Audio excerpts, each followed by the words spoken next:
سورہ یونس کی آیت نمبر 104 ہے۔ اعوذ باللہ من الشیطان الرجیم، بسم اللہ الرحمن الرحیم۔ قل یا ایہا الناس ان کنتم فی شک من دینی فلا أعبد الذين تعبدون من دون الله ولكن أعبد الله الذي يتوفاكم وأمرت أن أكون من المؤمنين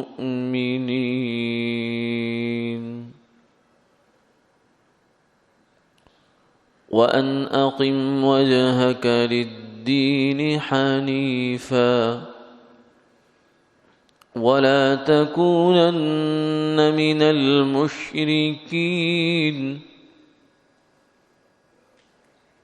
ولا تدع من دون الله ما لا ينفعك ولا يضرك فإن فعلت فإنك إذا من الظالمين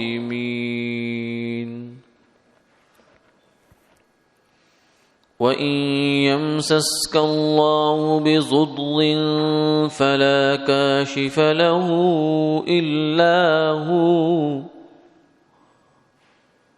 وَإِن يُرِدْكَ بِخَيْرٍ فَلَا رَادَّ لِفَضْلِهِ يُصِيبُ بِهِ مَن يَشَاءُ مِنْ عِبَادِهِ وَهُوَ الْغَفُورُ الرَّحِيمُ۔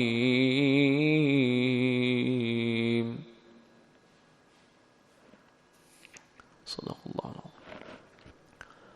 اب فرما دیجئے، اے لوگو، اگر تمہیں شک ہو میرے دین میں تو میں عبادت نہیں کرتا جن کی تم عبادت کرتے ہو اللہ کے سوا، اور میں عبادت کرتا ہوں اس اللہ کی جو تمہیں کھینچ لیتا ہے، اور مجھے حکم ہے کہ میں ایمان والوں میں رہوں، اور یہ حکم ہے کہ اپنا منہ سیدھا کرو دین حنیف ہو کر،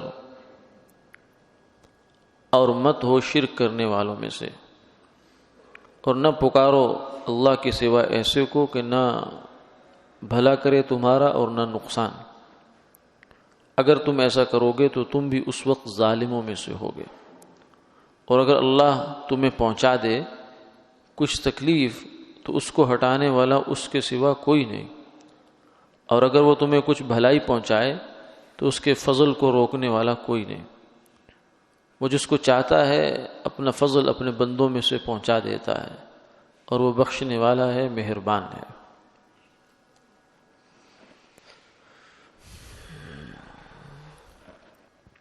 ان آیات مبارکہ کے اندر دین اسلام کی امتیازی خصوصیت اور بنیادی عقیدے کا بیان ہے، اور وہ عقیدہ توحید ہے، یعنی اس بات کو تسلیم کرنا کہ تمام کی تمام جو اچھی اور کامل صفات ہیں وہ اللہ تعالیٰ کے اندر ہیں، اور اصل میں صفات کا منبع جو ہے وہ اللہ کی ذات ہے۔ مخلوق کو جو کچھ بھی جہاں کچھ بھی تھوڑی بہت صفات ملی ہیں وہ اللہ تعالیٰ کی عطا کردہ ہے، اور اصل اللہ تعالیٰ کی ذات ہے، اور اسی نے اس کائنات کو پیدا کیا ہے، وہی اس کائنات کا مالک ہے، وہی اس کائنات کا مدبر ہے، اس کو چلانے والا، اس کے ذرے ذرے کو دیکھنے والا وہی ہے۔ جب وہ خالق وہ ہے، مالک وہ ہے، تدبیر کرنے والا وہ ہے، تو پھر عبادت کا مستحق بھی وہی ہے۔ اسی کی عبادت کی جائے، اسی کی پوجا کی جائے، اسی کے سامنے جھکا جائے، اسی سے دعا مانگی جائے، اسی سے امیدیں وابستہ کی جائیں، اسی سے انسان کو خوف اور اندیشہ ہونا چاہیے۔ اس کے علاوہ یہ چیزیں کسی مخلوق کے ساتھ وابستہ نہیں ہونی چاہیے۔ تو اس بات کو جو انداز بیان اختیار کیا وہ یہاں یہ ہے کہ فرمایا کہ آپ اعلان کر دیں، لوگوں سے یہ کہہ دیں، اپنے حبیب صلی اللہ علیہ وسلم کو اللہ تعالیٰ نے فرمایا کہ اگر تمہیں میرے دین کے بارے میں کچھ تردد ہے کہ یہ دین کیا ہے، یعنی کوئی آدمی حقیقت سمجھنا چاہتا ہے دین اسلام کی، حضور صلی اللہ علیہ وسلم کے لائے ہوئے دین کی، تو وہ دو حرفی بات ہے، فلا اعبد الذین تعبدون من دون اللہ، کہ تم جن جن کی عبادت اللہ کے سوا کرتے ہو میں ان کی عبادت نہیں کرتا، کیونکہ عبادت نتیجہ ہے عقیدہ توحید کا۔ مشرکین مکہ کا مسئلہ یہ تھا کہ انہوں نے اپنے جو بت تھے، بت سے مراد ایک تو پتھر کا ڈھانچہ ہے، مجسمہ ہے، اور ایک اس کے پیچھے ان کا ایک فلسفہ تھا۔ ظاہر ہے کہ اتنے تو پاگل وہ نہیں تھے کہ وہ اس جو بت کا جو پتھر ہے اس کو سمجھتے ہوں کہ یہ کچھ کرتا ہے، ایسا نہیں تھا۔ یہ تو اس کی ایک علامت اور شبیہ بنا رکھی تھی انہوں نے۔ اتنا تو وہ بھی جانتے تھے کہ ظاہر ہے کہ یہ نہ وہ حرکت کر سکتے ہیں، نہ وہ کھا سکتے ہیں، نہ پی سکتے ہیں، تو اس کے پیچھے ایک ان کی بات یہ تھی کہ یہ کوئی بزرگوں کی یا فرشتوں کی یا اور کوئی نیک ارواح ہیں، اور ان نیک ارواح کو اور ان لوگوں کو اللہ تعالیٰ نے یہ اختیار دے رکھا ہے کہ تم کائنات میں یہ کام کر سکتے ہو، کسی کو بچے دے دو، کسی کو روزی دے دو، کسی کو موت دے دو، کسی کو زندگی دے دو، کسی کا کاروبار چمکا دو، کسی کو پیچھے نیچے لے آؤ۔ یہ اختیارات ان کو اللہ نے سونپ رکھے ہیں، اور یہ اختیارات ان کو ایسے سونپے میں جیسے بادشاہ اپنے نیچے گورنر کو سونپ دیتا ہے، کہ وہ اگرچہ جو سب سے حتمی آرڈر ہوتا ہے، اتھارٹی ہوتا ہے، فائنل اتھارٹی وہ تو بادشاہ ہوتا ہے، لیکن گورنر چھوٹے موٹے کام خود ہی کرتا رہتا ہے جو اس کے دائرہ اختیار کے اندر ہوتے ہیں۔ تو وہ یہ کہتے تھے کہ اللہ تعالیٰ نے تکوینی امور میں بھی ایسا ہی کر رکھا ہے کہ یہ کچھ نیک لوگ، نیک بزرگ، نیک ارواح، ان کو اللہ نے اس کائنات کے اندر گویا کہ اپنا سانجھی بنا لیا، شریک بنا لیا۔ تو جب شریک بنا لیا، اسی کا اظہار وہ اپنے تلبیہ میں بھی کرتے تھے، لبیک لا شریک لک لبیک الا شریکا ملکتا، کہ اے اللہ آپ کا کوئی شریک نہیں سوائے اس شریک کی جس کو تم نے خود اختیار دیا ہے، یہ مانتے تھے۔ اور جب اختیار مان لیا تو پھر جس کے پاس اختیار ہے آدمی ہمیشہ متوجہ بھی اسی کی طرف ہوتا ہے، جسے کہتے ہیں امیجیٹ باس، یعنی جو وہ کہتے تھے کہ ہمارا کام تو بننا ہے یہاں سے، ہمیں اللہ سے مانگنے کی کیا ضرورت ہے، اس لیے وہ کہتے تھے ما نعبدہم الا لیقربونا الی اللہ زلفا، ہم ان بتوں کی عبادت کرتے ہیں لیکن کس لیے کرتے ہیں؟ تاکہ یہ ہماری بات اللہ تک پہنچا دیں، کیونکہ ہم براہ راست اس تک نہیں پہنچ سکتے، یہی ہمیں پہنچائیں گے اس تک۔ تو یہ ان کا شرک کی ایک نوعیت تھی۔ تو اس لیے نتیجہ نکلتا ہے سارا جا کر عبادت پر، دعا پر۔ دعا بھی عبادت ہے، الدعاء مخ العبادہ، الدعاء هو العبادہ، فرمایا کہ دعا عبادت کا مغز ہے، دعا عبادت ہی ہے۔ تو بتوں سے دعا مانگنا یا نیک ارواح سے دعا مانگنا یا بزرگوں سے دعا مانگنا اور ان کو یہ تصرف سمجھنا کہ اللہ تعالیٰ نے ان کو اختیار دے رکھا ہے، یہ عبادت ہی ہے ان کی۔ تو اس لیے فرمایا کہ میں تو یہ کام نہیں کرتا، میں جب غیر اللہ کی عبادت نہیں کرتا تو اس کا مطلب ہے کہ میں غیر اللہ کے اندر، اللہ کے علاوہ کسی کے اندر بھی وہ صفات نہیں مانتا جو عبادت کا استحقاق رکھتی ہیں، جن کی وجہ سے عبادت کی جاتی ہے۔ میں تو یہ مانتا ہوں کہ صفات اللہ کے اندر ہے وہ والی۔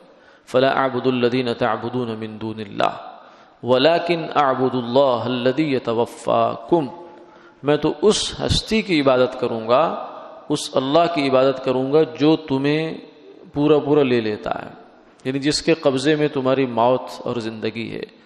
اور بڑے بڑے کام جو تم خود مانتے ہو، یہ مشرکین مکہ اتنا مانتے تھے کہ بہت بڑے بڑے فیصلے ہیں اللہ تعالیٰ کے ہاتھ میں، مثلا قیامت ہے، کائنات کا پیدا کرنا ہے، اس کا ختم کرنا ہے، چھوٹی چھوٹی چیزیں وہ کہتے تھے کہ اللہ نے ڈسٹریبیوٹ کر رکھی ہے اپنی خدائی۔ خدائی کو ڈسٹریبیوٹ مانتے تھے وہ. اور اسی طریقے سے جب وہ زیادہ پھنس جاتے تھے کسی چیز میں پھر بھی اللہ کو پکارتے تھے. قرآن یہ کہتا ہے کہ جب وہ سمندر میں سفر کرتے ہیں اور وہاں کشتی بھنور میں آ جاتی ہے، گرداب میں پھنس جاتی ہے، تو پھر دعوا اللہ مخلصین لہ الدین، اللہ کو پکارنے لگتے ہیں، بہت خالص عبادت اسی کی کرتے ہیں، اور کوئی ان کو یاد نہیں آتا اس وقت، نہ اپنا بت یاد آتا ہے، نہ کوئی اور چیز ان کو یاد آتی ہے. فلما نجاہم من البر اذا ہم یشرکون، لیکن جو ہی اللہ تعالیٰ نے ان کو ساحل پر پہنچا دیا خیر و عافیت کے ساتھ تو فوراً شرک کرنا شروع ہو جاتے ہیں، کہتے ہیں کہ فلاں بت نے بچایا، فلاں نے بچایا، فلاں نے بچایا. تو فرمایا کہ میں تو اس ہستی کی عبادت کرتا ہوں جو تمہیں سمندر میں بھی کام آتی ہے، ساحل پہ بھی وہی ہے، زمین کے اوپر بھی وہی ہے، زمین کے نیچے بھی وہی ہے، آسمان میں بھی وہی ہے، اور خلا فضا ہوا ہر جگہ وہی ہے. میں تو اس کی عبادت کرتا ہوں. وَأُمِرْتُ أَنْ أَكُونَ مِنَ الْمُؤْمِنِينَ، اور مجھے حکم ہے کہ میں ماننے والوں میں ہوں. اللہ کی طرف سے حکم ہے کہ ماننے والوں میں رہو. اور یہ بھی فرمایا کہ مجھے اللہ کی طرف سے حکم ہے کہ اپنا جو منہ ہے اس بالکل دین حنیف کی طرف کر کے رکھو، یعنی یکسو. یکسو کا مطلب، حنیف کہتے ہیں یکسو کو، سو کہتے ہیں طرف کو، اور یک مطلب ایک طرف ہونے والا. تو دین اسلام جو ہے دین حنیف بھی کہتے ہیں اس کو، اس میں یکسوئی ہے. وَلَا تَكُونَنَّ مِنَ الْمُشْرِكِينَ، اس میں شرک نہیں ہے، یعنی ساری امیدیں، ساری تمنائیں، ساری دعائیں، ساری ان جہاد کا جو مرکز ہے وہ اللہ تعالیٰ کی ذات کو مانے انسان. یہ توحید ہے. اور شرک کا مطلب یہ ہے کہ وہ کچھ خدا میں چیزیں ماننا، پھر کچھ ادھر مان لینا، کچھ ادھر کر لینا، تو یہ ایک ادھیڑ بنی لگا رہتا، جیسے عیسائیوں کے یہاں ہے. مشرکین مکہ میں بھی تھا. اب جب سمندر میں جاتے تھے تو وہاں خدا کا تصور کچھ اور ہو جاتا تھا، باہر آتے تھے تو کچھ اور ہو جاتا تھا. تو یہ جو ہے نا ایک اضطراب اور الجھاؤ ہے. اور عیسائیوں کے اندر یہ ہے کہ وہ کہتے ہیں یہ تین خدا ہیں، تثلیث کا عقیدہ ہے کہ عیسیٰ علیہ السلام کبھی کہتے ہیں خدا ہیں، کبھی کہتے ہیں اللہ کے بیٹے ہیں، کبھی کہتے ہیں تین میں سے ایک ہیں. یعنی ان سے پوچھیں کہ آپ کا عقیدہ کیا ہے اس بارے میں. توحید تو بنیاد ہے کسی بھی مذہب کی، تو وہ اس بارے میں بالکل بھی کلیئر نہیں کر پائیں گے بات کو کہ بات کیا ہے. ہاں اصل میں مسئلہ سارا خراب اس سے ہوا کہ عیسیٰ علیہ السلام جو اللہ کے بندے تھے، قرآن بار بار کہتا ہے مل مسیح ابن مریم الا رسول قد خلت من قبلہ الرسل، کہ عیسیٰ علیہ السلام اللہ کے ایک پیغمبر ہیں، اور بہت جلیل القدر پیغمبر ہیں، اولو العزم پیغمبر ہیں، لیکن ہیں پیغمبر. لن يستنكف المسيح ان يكون عبدا للہ، مسیح کو فرمایا کہ اس کو اس میں کوئی عار نہیں ہے کہ میں اللہ کا بندہ ہوں. وہ بھی اللہ کے بندے ہیں، سارے انبیاء علیہ السلام اللہ کے بندے ہیں، ان کو اس سے کوئی عار نہیں ہے. ہاں ان کو عار آتی ہے کہ ہم عیسیٰ علیہ السلام کو بندہ کہیں، او یہ تو کام خراب ہو جائے گا، کیونکہ باقی لوگ بھی بندے اور وہ بھی بندے، تو انہوں نے ان کو کچھ نہ کچھ بڑا کر کے دکھانا ہے نا. تو بڑا کرنے کے لیے انہوں نے کیا کیا، ان کو خدا بنا دیا، خدا کا بیٹا بنا دیا، حقیقت میں بیٹا بنا دیا. تو اس سے ایک اضطراب اور الجھاؤ پیدا ہوتا ہے، جبکہ توحید بالکل واضح ہے. قل هو اللہ احد اللہ الصمد لم یلد ولم یولد ولم یکن له کفوا احد. اللہ ایک ہے، اللہ بے نیاز ہے، محتاج سے احتیاجی سے پاک ہے، ہر قسم کی ضرورت سے نقائص سے پاک. نہ اس نے کوئی اولاد جنی، نہ وہ خود کسی کا بیٹا ہے، نہ کوئی اس کا بیٹا ہے، اور نہ اس کا کوئی کسی قسم کا بھی شریک اور ہم پلہ ہے، ہمسر کوئی اس کا ہے ہی نہیں. آگے فرمایا کہ اسی توحید ہی کا پھر آگے نتیجہ یہ ہے کہ دعا اللہ ہی سے کی جائے. وَلَا تَدْعُوا مِن دُونِ اللَّهِ، اللہ کے علاوہ جن سے یہ لوگ دعائیں کر رہے ہیں آپ نے اس سے نہیں دعا کرنی. مَا لَا يَنفَعُكَ وَلَا يَضُرُّكَ، کیوں؟ اس لیے کہ نہ یہ تمہیں نفع پہنچا سکتے ہیں، نہ تمہیں نقصان دے سکتے ہیں. ان کی عبادت کرو تو یہ تمہیں کوئی نفع نہیں دیتے، نہ کرو تو یہ تمہیں کوئی نقصان نہیں دیں گے. نقصان نفع اللہ کے ہاتھ میں ہے. اس لیے جو بت کو پوجتا ہے کام اس کے بھی بن جاتے ہیں، جو دیوی کو پوجتا ہے کام اس کے بھی ہو جاتے ہیں، جو قبر کو پوجتا ہے کام اس کے بھی ہوتے ہیں، جو خدا کو مانتا ہے کام اس کے بھی ہوتے ہیں، حتیٰ کہ جو خدا کو نہیں مانتا کام اس کے بھی ہوتے ہیں. یہ کام ہونا یہ تو کوئی بنیاد نہیں ہے، ورنہ تو جو خدا کا منکر ہے، دہریہ ہے، اس کا تو ایک کام بھی نہ ہو دنیا میں، وہ خدا کا سرے سے منکر ہے. اس کے بھی ہوتے ہیں بلکہ زیادہ ہوتے ہیں. اور اللہ نے فرمایا کہ اس کی دنیا میں اتنی بناؤں کہ تمہارے ڈاواں ڈول ہو جانے کا خطرہ ہے، ورنہ ان کی اتنی دنیا بنا دوں کہ تم تصور سے باہر ہے تمہارے. لا یغرنک تقلب الذین کفروا فی البلاد، ان کافروں کا دن دناتے پھرنا تمہیں دھوکہ میں نہ ڈالے. تو کافر کے تو کام زیادہ بن رہے ہیں. الدنیا سجن المومن و جنت الکافر، فرمایا کہ دنیا مومن کے لیے تو قید خانہ ہے اور کافر کے لیے تو جنت ہے. تو جنت تو وہ ہوتی جہاں بہت مزے ہوتے ہیں، تو کافر کے لیے دنیا بڑے مزے کی جگہ ہے. تو خدا کو مانتا نہیں ہے، تو کام اس کا بھی ہو رہا ہے. تو معلوم یہ ہوا کہ کام سب کے کرنے والی ایک ہی ذات ہے، وہ اللہ ہے. وہ دہریے کے بھی کرتا ہے، وہ خدا اپنے منکر کے بھی کرتا ہے، اپنے کو گالیاں دینے والے کو بھی رزق دیتا ہے وہ، اور اس کو بھی دیتا ہے جو کئی کروڑ بت بنا کے بیٹھے ہوئے ہیں. پورا ہندوستان بھرا پڑا ہے ہندوؤں سے، کئی کروڑ ان کے بت ہیں، اور سب کو دیتا ہے. اور مسلمان کو بھی دیتا ہے. اگر مسلمان کسی جو ہے وہ کسی کی پوجا دائیں بائیں کی شروع کر دے تو روزی اس کو بھی ملے گی. لیکن مسئلہ یہ ہوگا کہ ہر ایک کو جو دیا ہے اس کا حساب پھر الگ الگ ہوگا. مسلمان نے مانگا بھی اسی سے اور دیا بھی اس نے اس کو، تو اس کا مانگنا تو بن گیا عبادت. یہ ہو گیا عبادت، اس پر اس کو اجر ملا، ثواب ملا، دنیا کی چیز بھی ملی اور آخرت بھی بن گئی اس کی. لیکن دوسروں نے جو کچھ کیا، دنیا تو ان کی چلو بنی گئی، لیکن آخرت میں وہ ہو گیا شرک. اور شرک کے بارے میں فرمایا ان اللہ لا یغفر ان یشرک بہ، اس کی معافی نہیں ہے کہ دیتا میں تھا اور نام کسی اور کے لگا دیتے تھے. جیسے کہ آپ کسی آدمی کو دیں، کوئی تعاون کریں اس کے ساتھ، اس کی مدد کریں، اور وہ لوگوں کے سامنے کہ آپ بھی کھڑے ہوں اور وہ بھی کھڑا ہو، فلاں کہ فلاں بندے نے بہت بڑا تعاون کیا میرے ساتھ، یہ دیکھیں ابھی ایک چیز دے کر گیا. تو آدمی کو کتنا غصہ آئے گا کہ دیا میں نے ہے اور گاہ کسی اور کے گن رہا ہے. یہ تو دیتے اللہ ہیں. اس لیے فرمایا کہ اللہ کا جو حلم ہے اور اس کا جو بردباری ہے اس کی کیا کہنے، کہ لوگ اس کے لیے بیٹا بناتے ہیں، اس کے لیے شریک بناتے ہیں، اس کی دی ہوئی نعمتوں کو کسی اور کے نام لگا دیتے ہیں، لیکن وہ پھر بھی ان کو روزی دیتا ہے. وہ ایسی بے نیاز ذات ہے. فرمایا کہ تم اس کو نہ پکارو جو نہ نفع دیتا ہے نہ نقصان دیتا ہے. فَإِن فَعَلْتَ، اگر یہ کام تم نے کیا، فَإِنَّكَ إِذًا مِّنَ الظَّالِمِينَ، تو یہ ظلم ہو جائے گا، کیونکہ سب سے بڑا ظلم تو شرک ہے. ان الشرک لظلم عظیم، سب سے بڑا ظلم ہے. کیوں؟ اس لیے کہ شرک کہتے ہیں، ظلم کہتے ہیں نا حق نا انصافی کو، یعنی جو چیز جس کی نہیں ہے اس کو دینے کی اس کو دے دی جائے، جس کی ہے اس کو نہ دی جائے، یہ نا انصافی ہے. حکمران کے سامنے معاملہ گیا، ایک غریب آدمی ہے، ایک ذرا تگڑا آدمی ہے، تو تگڑے آدمی کو اٹھا کر چیز دے دی، تھی غریب کی، تو کہتے ہیں ظلم ہو گیا، نا انصافی ہو گئی. تو سب سے بڑا حق جو ہے وہ تو اللہ کا ہے، تو وہ عبادت ہے. اس کی عبادت اٹھا کر اس کے غیر کو دے دینا یہ بھی ظلم ہے، اور جتنا اللہ بڑے ہیں اتنا یہ بڑا ظلم ہے. اس لیے فرمایا ان الشرک لظلم عظیم، شرک تو بہت بڑا ظلم ہے.